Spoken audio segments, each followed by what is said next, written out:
Ora, já estamos em direto. Boa noite. Bem-vindas e bem-vindos quando chegarem, pelo menos ainda não estou a ver ninguém. E vou aproveitar para fazer aqui as operações da praxe. Ora então.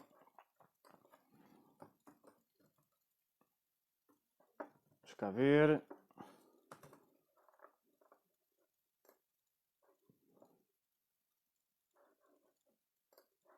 E já está. Ora então, boa noite. Bem-vindas e bem-vindos. Agora sim, já vejo aqui algumas pessoas. Como estão? Primeira pergunta, sou eu que a faço. Como é que estão? Espero que estejam bem. Podem responder nos comentários à transmissão. Como é que têm estado a viver estes momentos, estes dias de quarentena ou isolamento social, se preferirem, consoante a vossa circunstância? Como é que tem estado a ser esta circunstância planetária que estamos aqui a partilhar? Partilhem, podem partilhar à vontade nos comentários. Eu hoje vou fazer esta transmissão apenas e só sobre perguntas sobre propósito. Perguntas sobre propósito de vida de pessoas e organizações. Perguntas que vocês já me enviaram, alguns e algumas de vocês, e outras que eu tinha aqui de processos que fiz, que tive o privilégio de acompanhar e que guardei e vou partilhar algumas dessas questões. Algumas questões são mais desenvolvidas e ainda bem, e como a nossa transmissão não vai ser muito longa, vamos manter-nos relativamente coesos aqui nesse conjunto de questões. E eu já tenho aqui algumas questões, então, que vou começar a partilhar convosco, se não intervêm de nenhuma forma agora. E então, vamos lá passar aqui à primeira questão. E a primeira questão é esta. Ora, agora sim. Alguém me perguntou, foi uma pessoa, um cliente, que fez um processo, uma jornada de acompanhamento, de descoberta do propósito de vida. Fez a jornada com as 10 estações mais o retiro final. E esta pessoa perguntou-me, na altura, sei que quer ajudar as pessoas e contribuir de alguma forma para a sociedade em que vivemos. Alegra-me saber que possa contribuir de alguma forma para o bem-estar e felicidade dos outros. Agora, em que contexto vou eu meter isto em prática? E como usar as minhas capacidades para a alavanca para o meu propósito? E esta foi a questão que esta cliente colocou. E, portanto, primeiro esta questão parte aqui de uma diferença que deve ser reconciliada o mais cedo possível, e foi por aí que nós fomos. Que é, não é preciso descobrir o propósito para contribuirmos para o bem-estar e para a felicidade dos outros. E não é preciso termos uma visão, uma ideia, uma narrativa. Boa noite, Julieta, bem-vinda. É preciso termos uma narrativa sobre o nosso propósito para poder dar um contributo para o bem-estar e para a felicidade dos outros e ajudar a sociedade em que vivemos. O problema que esta pessoa estava a atravessar era que ela estava a fazer uma desconexão entre aquilo que ela estava a fazer, entre o seu trabalho, porque não se revia no trabalho que fazia e não se revia também no impacto social daquilo que fazia, infelizmente. E, portanto, ela tinha uma separação, uma dissociação na sua mente entre aquilo que era aquilo que lhe pagavam, não é? O seu trabalho, a sua atividade profissional, e aquilo que é viver o seu propósito, aquilo que é contribuir. Ela precisamente queria fazer a ligação entre as duas coisas. Mas logo aqui nesta questão inicial, que foi uma das questões que a pessoa colocou no processo inicial do diagnóstico, ela estava a revelar que de facto não estava a ser capaz de fazer a ligação. Muito provavelmente o espírito com que estava, não é muito provavelmente, estava mesmo, constatámos que estava mesmo na execução das tarefas diárias profissionais que tinha, não estava a fazer, a transferir-se para contribuir positivamente através dessas tarefas, porque associava várias das atividades, das responsabilidades que tinha em mãos, várias das suas funções, não é? Da posição que ocupava. Ela era uma senior manager de uma multinacional. Ela atribuía a várias das suas responsabilidades algo que achava que punha em causa a sua maneira de estar, tal como idealizava que fosse, em termos de autenticidade e da tal expressão criativa e autêntica de quem ela é.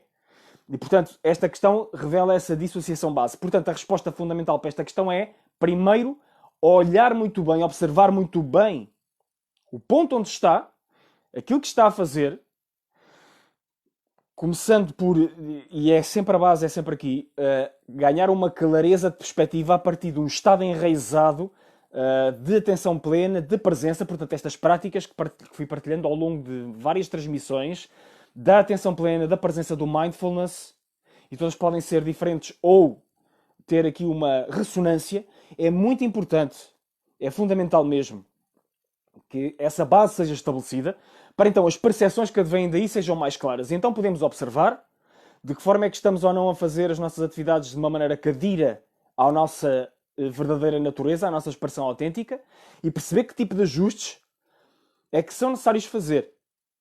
E alguns podemos perceber imediatamente, quando, por exemplo, estamos a desempenhar contrariados uma tarefa, e imediatamente devemos observar que, calma, stop.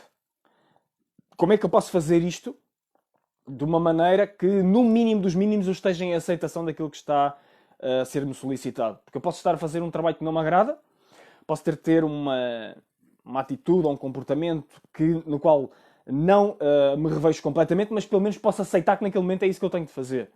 E posso pelo menos estar em paz comigo mesmo enquanto o faço. Portanto, isto é apenas um exemplo de como podemos, logo no contexto onde estamos, colocar em prática de uma forma muito real, muito concreta, muito efetiva, um nível superior de consciência que nos possa reconectar com a nossa essência e abrir espaço para a seguir em sucessivas iterações de procuras, buscas, aprendizagens, etc., mesmo que fora do contexto profissional, então expressarmos cada vez mais a nossa essência. Mas começa sempre no sítio, no ponto onde estamos. Sempre. É onde estamos que temos de fazer a diferença, para depois podermos estar mais e mais além, perto de contextos que de facto externamente possam ser aqueles que são úteis para nós. Eu, quando estava na minha anterior atividade profissional de auditor financeiro, de consultor numa multinacional que se denomina Big Four, a primeira prática que eu implementei para ganhar consciência concreta, real, do que é que se estava a passar, foi a prática de escrita em diário, do journaling. Em todos os intervalos que eu tinha, eu abri um fecheiro do Word, e em todos os intervalos que eu tinha do meu trabalho, das minhas responsabilidades, e que ganhava algum tempo a respirar, que devia ser mais do que simplesmente nos intervalos, mas naquele momento eu estava muito estressado e ainda não estava a perceber bem como é que fazia a conjugação dessas múltiplas responsabilidades e realidades. E, portanto, nesses intervalos, então, eu fazia essa prática do journaling, ou da escrita em diário, e percebia os meus estados negativos, as minhas frustrações, os meus ressentimentos, a minha negatividade relativamente ao que estava ou não a fazer, e a ver aquilo recorrentemente expresso ali no papel. Neste caso não era no papel, neste caso era no fecheiro digital. No papel era em casa, depois à noite, antes de deitar, naquela horinha que eu reservava para ler e para refletir sobre mim, então escrevia. E começava a verter cá para fora e a ganhar capacidade de observar é isto que está a passar comigo. E a perceber muitas das vezes coisas que eu nem percebia que estava a sentir antes de escrever. Tornou-se muito curioso na altura. Claro que agora já não é surpresa, mas o próprio ato de plasmar em escrita, manual ou digitalmente, ajuda-nos a ter um contraste entre o que se está a passar no nosso mundo interno e a nossa observação, não é? Numa primeira fase. Até que depois as coisas já estejam tão fluídas e conseguimos fluir nas circunstâncias. E, portanto, para responder esta primeira pergunta e o que respondi e a resposta que emergiu foi: primeiro, vamos ver como é que estamos a meter em prática aquilo que já temos agora. Agora, no contexto em que tu estás, o que é que já estás a fazer e o que é que podes fazer ainda melhor. Reconhecer não só aquilo que já estás a fazer e que está a escapar da tua percepção e que de facto representa a tua autenticidade, e reconhecer aquilo que de facto pode e deve ser ajustado já no contexto em que estás para que esteja cada vez mais próximo. E sempre a partir de uma base de observação pura, cristalina, o mais possível, não é? Para depois então passar à prática e observar concretamente onde é que se pode ajustar. E passo a passo, uma coisa de cada vez. Portanto, esta primeira questão é mais ou menos isto. Onde se está, como é que se pode expressar ou alavancar aquilo que se é, já. E, portanto, a segunda questão, passando aqui para a segunda questão, e foi colocada por uma pessoa que acompanha estas transmissões, então diz o seguinte: a procura do propósito é uma busca interna minha de há algum tempo para cá. Apesar de sentir, expressar que tenho encontrado o meu propósito, pergunto se a transformação que estamos a vivenciar nos dias de hoje vai requerer a revisão dos nossos planos, entre aspas, da forma que até então nos víamos a servir o próximo, quer dizer. Sim, claro, e aqui o contexto claro, o que estamos a vivenciar nos dias de hoje é precisamente esta situação Covid-19, não é? De isolamento social ou quarentena para alguns. E evidentemente que a nossa percepção, a nossa visão, não só do contexto, como de nós nele, e para aqueles de nós que façamos um trabalho mais profundo por estes dias, por estes tempos, de rever os alicerces da nossa própria vida, das nossas próprias escolhas, de como é que pode ou não ser, isso em termos de desenvolvimentos futuros, para esses de nós que estejamos a fazer esse tipo de trabalho, então pode até haver uma alteração de paradigma, de viver, de mundividência. Além daquilo que vemos fora, podemos sentir que nós, dentro de nós, estamos a ver a realidade de uma maneira diferente, que se alterou profundamente. E, portanto, o que é que isso vai fazer? Vai naturalmente fazer com que se altere a nossa visão para a forma como queremos caminhar. Por exemplo, se eu acho que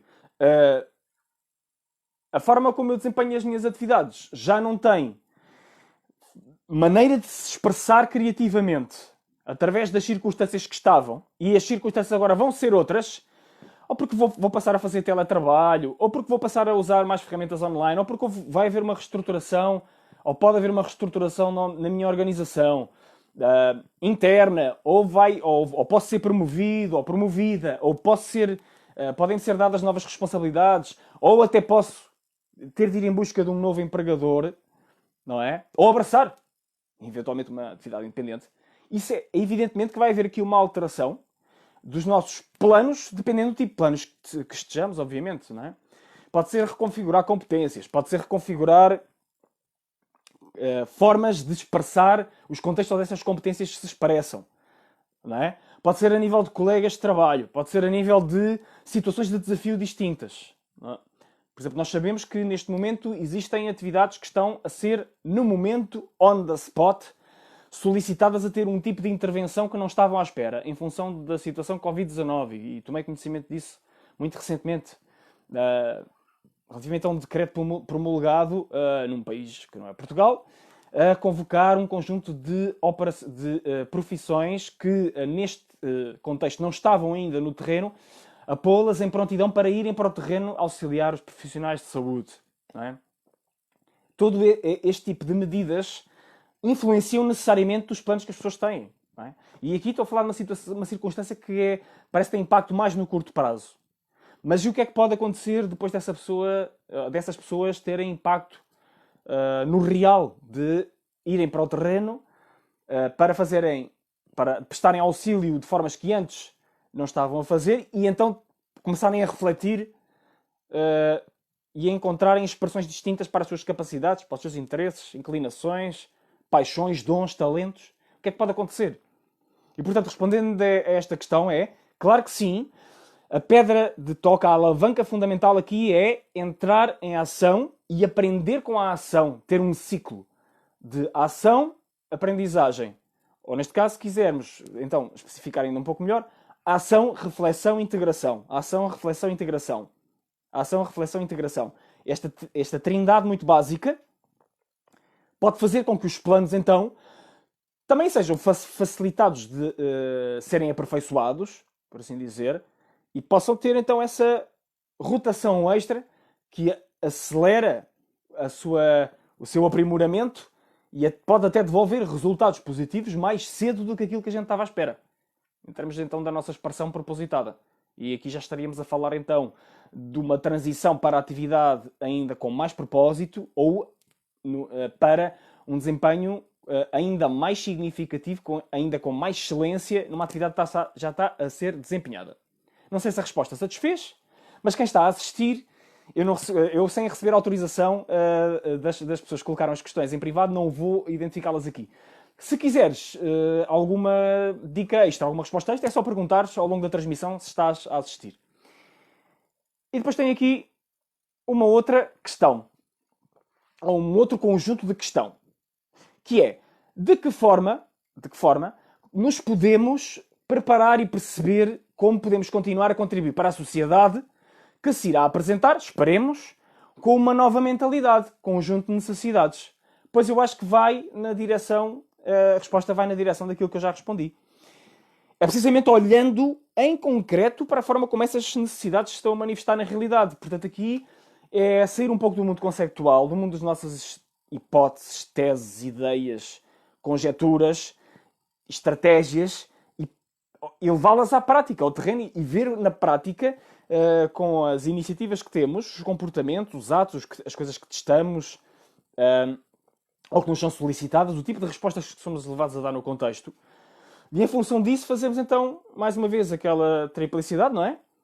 Ação, reflexão, integração, e ir repetindo este ciclo e perceber como é que isso vai afetar na preparação que já tínhamos, ou influenciar, se quisermos, ou reorientar a preparação que já tínhamos e o contributo que estávamos a dar ou que planeávamos dar.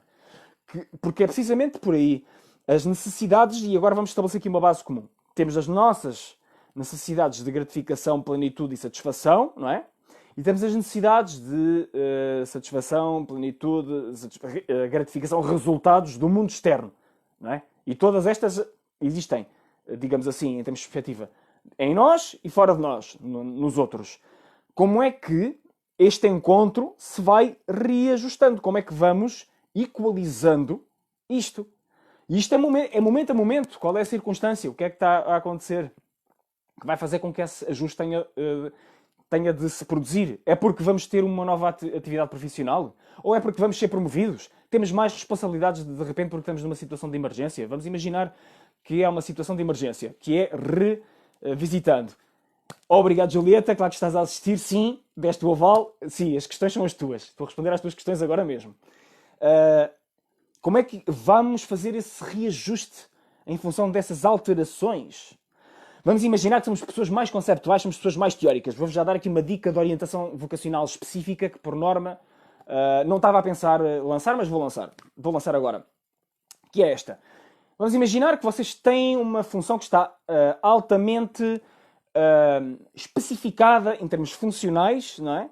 E vocês querem tentar perceber o que é que se vai reajustar, e são pessoas mais intelectuais, mais mentais, mais cognitivas, gostam de usar dessa aptidão. Uma sugestão. Vão, por exemplo, ao site o.net, que é o site das ocupações do Departamento de Emprego norte-americano, e vocês vão lá ver um conjunto de funções nas quais podem, ou de profissões, de ocupações, nas quais pode constar a vossa, e vão e vejam o conjunto de competências que lá está, e podem fazer o exercício de, para aquelas que a vossa intuição disser que estão mais em risco em função das alterações no contexto, e depois obviamente aí pede-se solicita a vossa preparação, aquilo que vocês já fizeram até aqui, o vosso domínio do craft, do vosso ofício, não é? Da vossa atividade, para então essa sensibilidade às descrições funcionais genéricas, claro, podem ser distintas daquelas que vocês na realidade desempenham, mas perceberem em termos daquilo que é a percepção lata daquilo que a vossa atividade deve corresponder, perceber o que é que pode ter alteração aí. É um exercício possível. Vão ao .net, vão ao site se quiserem, e vão lá, veem a vossa ocupação, vamos imaginar nutricionista, por exemplo. Veem a função nutricionista e veem quais é que são as atribuições funcionais que constam nessa função. O que é que se espera nessas atribuições? Não é? E tem várias categorias, cada perfil ocupacional tem várias categorias. Vocês podem rever aquelas que fazem mais sentido, podem expandir, podem contrair. O site permite contrair para um conjunto top 10, depois permite expandir para todo um conjunto de competências que foi levantado através dos inquéritos ocupacionais que levaram à construção daqueles perfis. Mas isto já são detalhes, já não vos interessa. Façam, se quiserem, testem. Para as atribuições funcionais da vossa atividade, vejam quais é que vocês acham que podem ou não sofrer alteração. É um trabalho mais específico, mais cognitivo, mas se quiserem, esta é uma possibilidade. Pronto, e a nível de questões, tenho aqui uma última questão, se não tem mais questões a colocar hoje, eu depois tenho aqui uma outra lista, mas isso pode ficar para as próximas 2 transmissões. A última questão, que é a chamada questão do $1.000.000. Que é assim, como posso viver do meu propósito de vida se estou numa situação financeira difícil e não posso sair daquilo que me dá o sustento agora? Bem sabes que as coisas não estão nada fáceis, todos temos contas para pagar.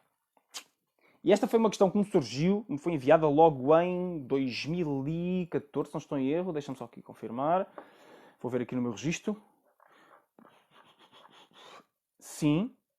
E é, basicamente, foi uma questão que eu partilhei num artigo que escrevi. O artigo Como Vives da Tua Vocação ao Propósito de Vida. E evidentemente que esta realidade é uma realidade, é a chamada questão do $1.000.000, porque é a questão que mais pode afetar, em termos de uma percepção que tem um fundo de verdade, mas tem uma distorção também fundamental, e já lá vamos, que é, ok, eu estou na circunstância em que estou, eu não me posso saltar assim para... E aqui então entramos na distorção fundamental. E a distorção fundamental é esta. É assumir que tem de haver logo um salto quântico de estarmos num ponto onde estamos, que é a nossa profissão ou a nossa fonte de rendimentos, não é? E então saltarmos imediatamente por outra coisa que será diametralmente oposta. Portanto, a questão peca por não considerar precisamente aquilo que falámos na primeira questão, que é reconhecer, no momento, no ponto onde está, como é que pode começar a esparçar a verdade de quem é ali, aqui e agora. Como é que podes, na situação financeira difícil em que estás, isso podemos ser muitos a estar e vários a estar nessa mesma circunstância, estamos, neste momento, à escala global, e esta situação Covid-19 só tende a intensificar a situação daqueles que já estavam assim. Como é que podemos, então, num ponto onde estamos, expressar cada vez mais aquilo que já somos, de uma forma cada vez mais autêntica? É fundamentalmente a mesma questão. Sem fazer grandes golpes de asa, ok, não vais sair daquilo que dá o sustento, mas consegues abrir 5 minutos, 10 minutos, 15 minutos para, por exemplo, equacionares como é que podes expressar mais daquilo que já és? Não é? Se fosse possível, pois é também a resposta típica ou a sugestão típica do desenvolvimento humano relativamente a este tema do propósito é: se o dinheiro não fosse um problema, o que é que farias? Não é?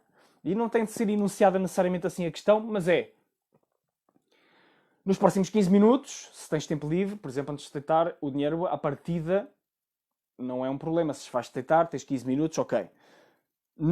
O que é que podes fazer com essa variável constante do dinheiro que não está em movimento? Portanto, nos próximos 15 minutos, o que é que podes fazer que te devolva mais dessa tua satisfação, mais dessa tua vontade? E podes fazer aquela sugestão que eu te dei anteriormente. Podes começar a escrever um diário sobre as respostas a esta questão. Vamos imaginar que só podes fazer isto. Vamos imaginar que só podes reservar 15 minutos todos os dias antes de deitares. Podes registar, escrever o que é que te devolve. O que é que te devolveria mais satisfação nesse momento de fazer e que está relacionado com a expressão autêntica de quem és? Podes escrever isso todos os dias, ou pelo menos mais dias do que aqueles que não escreves. E podes ir, com o passar do tempo, podes tentar ir revendo o que escreveste para, por exemplo, estabeleceres um padrão em termos daquilo que são as tuas inclinações. Lá está, mais uma vez, todo o rol que a gente tem falado. Inclinações, interesses, dons, talentos, capacidades, os sonhos. Coisas que vão emergindo daquilo que possivelmente recordavas que gostavas de fazer quando era criança. As inclinações que revelam, nessas alturas, que revelam caminhos e vias de expansão para essas inclinações agora. Podes fazer este tipo de exercício nestes 15 minutos. Já estás a fazer uma transição para viveres do teu propósito de vida. Pelo menos naqueles 15 minutos estás e isto não é retórica, é muito realidade. Naqueles 15 minutos estás a dar atenção ao teu propósito, certo? E aquilo que nós damos atenção expande-se. Isto é um princípio fundamental também. Nós colocamos atenção numa coisa, essa coisa expande-se. Portanto, vamos colocando mais e mais 15 minutos de atenção. E eu estou a dar aqui este exemplo com os 15 minutos porque esta mentalidade, este tipo de questão, é uma mentalidade de aprisionamento, em que uma pessoa que se sente claramente aprisionada, sufocada, até oprimida, por um conjunto de limitações que podem estar a ser muito contrativas. Isto pode ser de facto muito difícil, não é? E há múltiplas situações em que isso pode acontecer. Não é?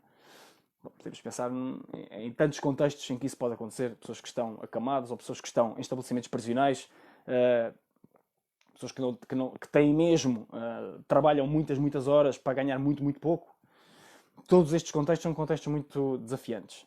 E, portanto, se consegue criar uma espécie de reduto, ou refúgio cognitivo, energético, um espaço sagrado em que se consegue levar para lá atenção, presença, autocuidado, abrir nem que fosse um quarteirão, um metro quadrado de território sagrado para o nosso melhor poder emergir, através destas práticas que estamos aqui a falar, então já é uma grande vantagem.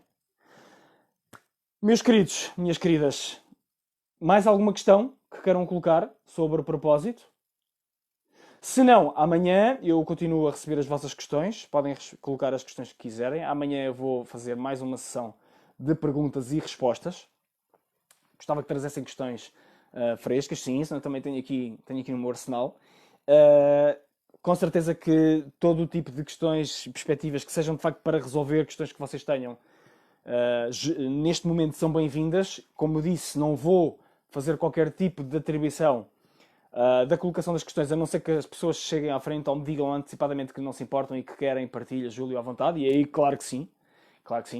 Por definição, tudo isto vai ser mantido sobre anonimato. Aqui as pessoas que não entenderem o anonimato, gostarem também de aparecer, dar a cara, digamos assim, ou o nome, completamente à vontade, e assim será. Portanto, meus queridos e queridas, muito obrigado mais uma vez por estares aí, por seguires, acima de tudo, por quereres viver o teu propósito, o teu melhor, por quereres fazer a diferença com aquilo que és neste tempo de desafio e também de oportunidade em que vivemos. E seguimos amanhã com mais questões. Coloquem-nas à vontade, está bem? Beijinhos e abraços. Até amanhã.